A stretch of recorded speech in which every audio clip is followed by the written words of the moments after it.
أعوذ بالله من الشيطان الرجيم. بسم الله الرحمن الرحيم. السلام علیکم ورحمۃ اللہ وبرکاتہ۔ بسم اللہ الرحمن الرحیم۔ الحمد للہ رب العالمین والصلاة والسلام علی رسولہ الامین وعلی آلہ وصحبہ اجمعین ومن تبعہم بإحسان الی یوم الدین، اما بعد۔ فعن عبد اللہ بن ابی اوفى رضی اللہ تعالی عنہ قال جاء رجل إلى النبي صلی اللہ علیہ وسلم فقال إني لا أستطيع أن آخذ من القرآن شيئا فعلمني ما يجزئني منه، فقال قل سبحان الله والحمد لله ولا إله إلا الله والله أكبر ولا حول ولا قوة إلا بالله العلي العظيم۔ رواه الإمام أحمد وأبو داود والنسائي وصححه ابن حبان والدارقطنی والحاکم۔ حدیث کا مفہوم اور اس کا ترجمہ کرنے سے پہلے آپ تمام سے ایک درخواست کی جاتی ہے کہ جب بھی ہماری اس مسجد میں اگر کبھی ایسا آپ کو معلوم ہو، اطلاع ملے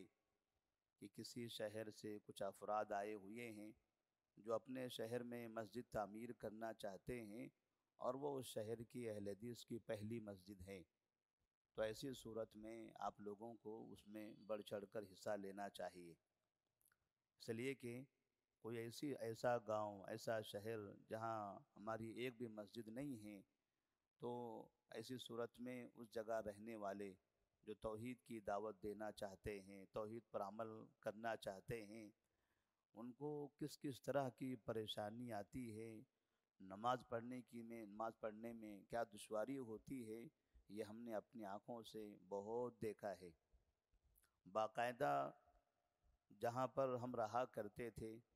ہم نے یہ دیکھا کہ آپ کسی بھی مسجد میں چلے جاؤ، اگر آپ رفع الیدین کر کے نماز پڑھ رہے ہیں تو وہاں کے مسجد والے نماز کے بعد مار کر مسجد سے باہر نکالتے تھے۔ بڑی بڑی عمر کے 70 80 سال کے بزرگ افراد کو صرف اس وجہ سے مار کر مسجد سے باہر کر دیا گیا کہ وہ نماز میں رفع الیدین کیا کرتے تھے۔ اس لیے بہت سی ایسی جگہ ہیں، یہ تو ایک مثال تھی جو میں نے دیکھی ہے اپنی آنکھوں سے، اور ہمارا وہ مشہور علاقہ بھی تھا، تو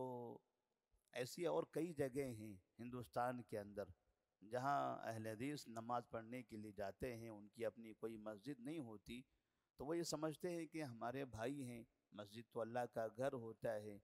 اور اللہ کے گھر میں تو کوئی بھی جا کر نماز پڑھ سکتا ہے، تو ایسا نہیں ہے،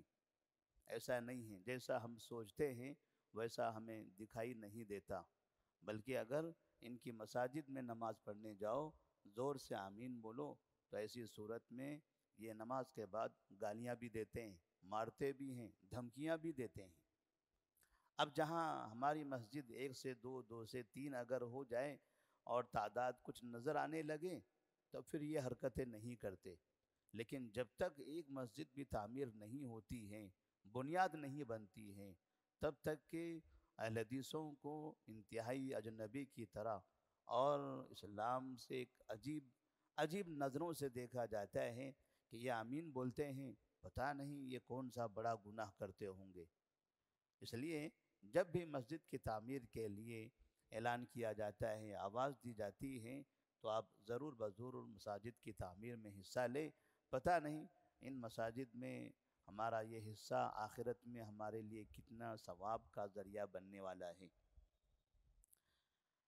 تو ہم نے جو حدیث پڑھی تھی، عبداللہ بن ابی اوفا رضی اللہ تعالیٰ عنہ کی ایک روایت ہے،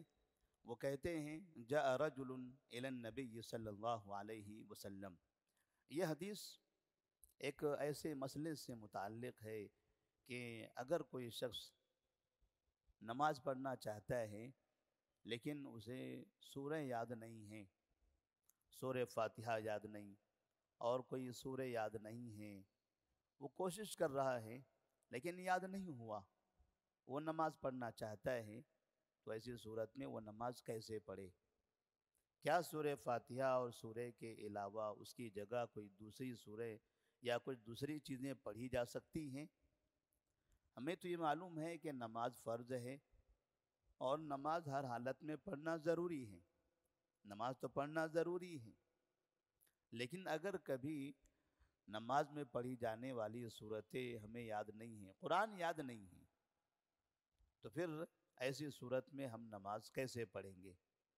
تو نبی کریم صلی اللہ علیہ وسلم کے زمانے میں ایک واقعہ پیش آیا تھا۔ آپ صلی اللہ علیہ وسلم کے پاس ایک آدمی آتے ہیں اور کہتے ہیں، یا رسول اللہ صلی اللہ علیہ وسلم، انی لا استطیع ان آخذ من القرآن شیئا،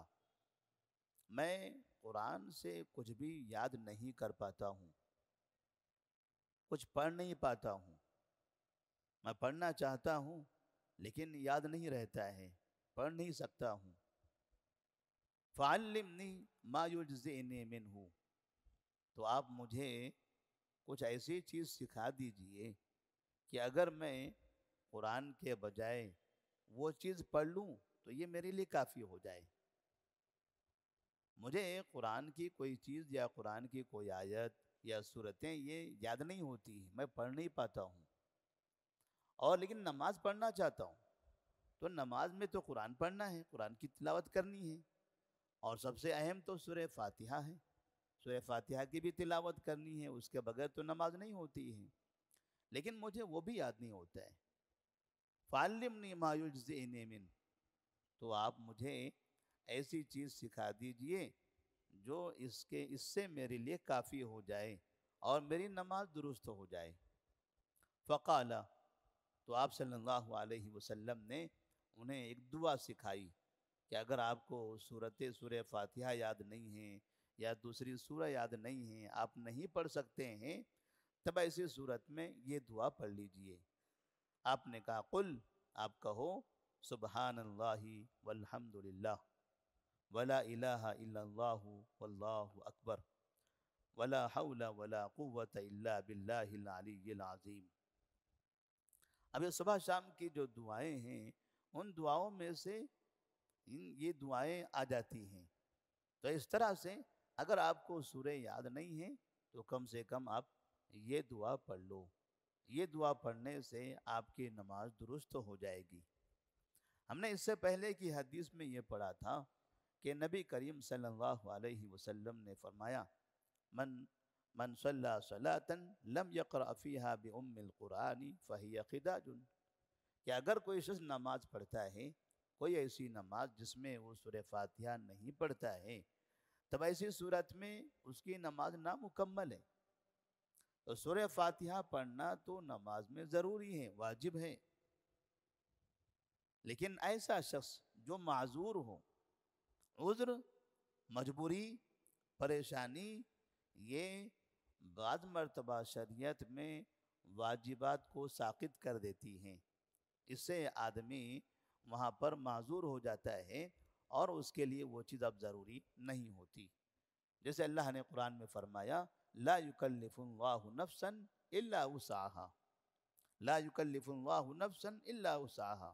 اللہ تبارک و تعالیٰ کسی انسان پر اس کی طاقت کے حساب سے ہی مکلف بناتا ہے۔ اب اگر اس کے پاس اس کی طاقت نہیں ہے، اس کی قدرت نہیں ہے، تو ایسی صورت میں اس چیز سے وہ مرفوع ہے، اس چیز سے اس کے لیے وہ معاف ہے،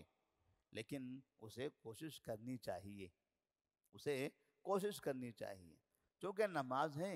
اور نماز تو ہم کو 5 وقت پڑھنا ہی ہے، اس لیے اگر کسی کو قرآن یاد نہیں ہوتا ہے تو کم سے کم سورہ فاتحہ اچھی طرح سے یاد کر لینا چاہیے۔ سورہ فاتحہ یاد ہو جائے تو اس کے بعد چند چھوٹی سورتیں ہیں قرآن مجید میں، اور آخر کی جو سورتیں ہیں وہ زیادہ آسان بھی ہیں، اسی طرح سورہ عصر ہے اور سورہ اخلاص ہے، قل هو اللہ احد والعصر ان الانسان لفی خسر، یہ 2 سورتیں انتہائی چھوٹی سورتیں ہیں۔ اسی طرح سورہ فلق اور سورہ ناس، یہ بار بار پڑھی جانے والی سورتیں ہیں، جگہ جگہ ہم سنتے بھی رہتے ہیں، دعا کے طور پر اس کا استعمال بھی ہوتا رہتا ہے. تو یہ صورتیں کم سے کم یاد کر لیں. بہت سے لوگ ایسے ہوتے ہیں ہمارے درمیان میں بھی، انہیں سورہ فاتحہ تو یاد ہے لیکن سورہ یاد نہیں ہوتا. وہ سورہ یاد نہیں کر پاتے ہیں یا یاد نہیں کرتے ہیں، بس نماز پڑھنے کے لیے آ جاتے ہیں اور ان کو یہ معلوم ہوتا ہے کہ امام صاحب قرأت کر رہے ہیں، لہذا ان کے پیچھے ہم نماز پڑھیں گے، ہمیں قرأت کی ضرورت ہی نہیں ہے. تو امام صاحب قرأت کر رہے ہیں لیکن بعد میں تو آپ کو سنت پڑھنا ہے. اس سنت میں آپ کون سے سورے پڑھو گے؟ امام صاحب کے پیچھے امام صاحب نے قرأت کر لیا، انہوں نے سورے پڑھ لی، لیکن آپ کو جب تنہا نماز پڑھنی ہوگی تب تو کوئی نہ کوئی سورے کی تلاوت کرنی ہے. تو ایسی صورت میں آپ کو قرآن مجید کی تلاوت کرنی پڑے گی اور اسی سے آپ کی نماز مکمل صحیح ہو سکتی ہے. اس لیے قرآن مجید کی چند صورتیں اچھی طرح سے یاد کر لینا چاہیے تاکہ ہمیں نماز میں پڑھنے میں آسانی ہو. اور 2-3 صورتیں ہی اگر آپ بار بار پڑھتے رہتے ہیں، جب بھی آپ نماز پڑھ رہے ہیں بس چند صورتیں 2-3 ایسی مشہور جو جب بھی آپ پڑھنا چاہتے ہیں وہی آپ کے ذہن میں آتی ہیں، وہی آپ کو یاد ہے، وہی آپ پڑھتے رہتے ہیں، تب بھی درست ہے. تب بھی درست ہے. ایسا ضروری نہیں ہے کہ ہر رکعت میں یا ہر نماز میں نئی نئی سورہ ہی لے کر آ جاؤ. اس لیے کہ اگر 5 وقت میں آپ نئی نئی صورتیں پڑھنی ہیں تو بہت ہوگی، پھر دوسرے دن پھر نئی صورتیں لانا ہے تو پھر نئے یاد کرنے پڑیں گے.